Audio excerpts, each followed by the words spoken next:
ولی فقیه نگاه نکنید رو سرش امامه نرمه میتونید به این کله بزنید، پشت سری این امام زمانه، اون فولادیه، سر خودتون خورد میشه. وقت پشتوانه مردمی اینا به صفر برسه، یقین بدانید قوه قضاییه بزرگترین های اینها رو میگیره، هیچ اتفاقی هم نمیگه. من میخوام یه مثال بزنم برایشون. موسی خیابانی دستگیر شد، تمام کوچه های شهرهای دور و نزدیک ما سیاست از این شعار موسی خیابانی رو آزاد کن. یک نفر نه اذیتش کردن نه کاری، فقط به دلیل اسنادی که همکاری با روس‌ها داشتن با این اسناد دستگیر شد. گروه‌ها اینقدر موقعیت داشتن که یک نفر شما نمیتونستیم کاری بکنیم. اینا در یه راهپیمایی برخورد کرد، مردم کشت. آقای سید حسین موسوی تبریزی دادستان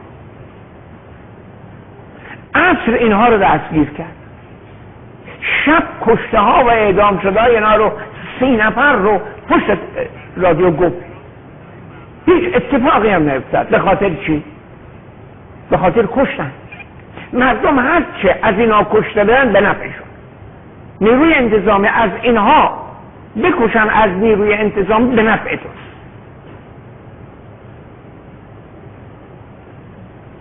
وقتی که دستگیر کردن بلی، بازداشت کردن همه اینا بلی، مظلوم نکنید دشمنت. این پشتوانه ای داره از این که از راه اطاعت خدا و اطاعت رسول به ولایت رسیده نیاز نداره که به وسیله قدرت سر کار باشه. اما جاهای دیگه که ولایت رو از راه زور و ضرب و تزویر به دست میارن، ولو این که عنوان ولی امرشون از قرآن گرفته باشن، نیاز دارن با قدرت حاکمیت امنیتی خودشون اداره کنن. کشور شما نیاز به این نیست که ولی فقیه رو به وسیله نیرو امنیتی بخوام افزایش کنیم. مردم نیروشن، مردم باعثن.